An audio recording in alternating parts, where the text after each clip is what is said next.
Sir sir ఎవరైతే పేర్లు మొదలిచ్చున్నారో వాళ్ళనే పిలుస్తాను. ఎవరైతే నా లిస్ట్ వచ్చిందో అంతవరకే కన్ఫైన్ అవుతాను. ధన్యవాదాలు సార్.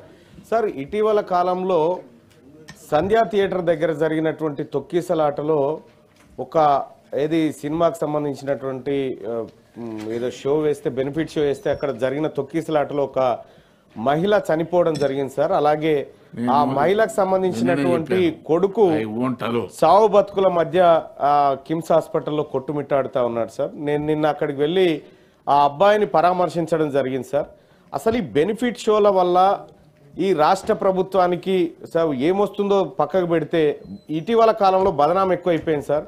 ఏదో సినీ పరిశ్రమను సినీ రంగాన్ని ఇక్కడ కాపాడాలనేటువంటి ఉద్దేశంతో రాష్ట్ర ప్రభుత్వం కొన్ని అవకాశాలు కల్పిస్తూ ఉంటే, అయితే ఆ మరణం ఏదైతే జరిగిందో ఆ ఘటనలో రాష్ట్ర ప్రభుత్వం పోలీస్ శాఖ క్లియర్గా ఎఫ్ఐఆర్ నమోదు చేసింది. నమోదు చేసిన తర్వాత రాష్ట్ర ప్రభుత్వాన్ని బ్లేమ్ చేసే విధంగా సినీ పరిశ్రమలోని కొంతమంది పనిచేస్తూ ఉన్నారు అధ్యక్ష. రాష్ట్ర ప్రభుత్వాన్ని బ్లేమ్ చేస్తూ ఉన్నారు.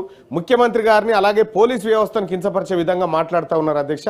అటువంటి వాటి రిపీట్ కాకుండా ఈ రాష్ట్ర ప్రభుత్వం కఠిన చర్యలు తీసుకోవాలని చెప్పి, అలాగే కొంతమంది అధ్యక్ష సినిమా వాళ్ళు వాళ్ళ పని వాళ్ళు చేసుకుంటే ఇబ్బంది లేదు అధ్యక్ష, విపక్ష నాయకులతో కలిసి అధికార పక్షాన్ని కూడా ఇబ్బంది పెడతా ఉన్నారు.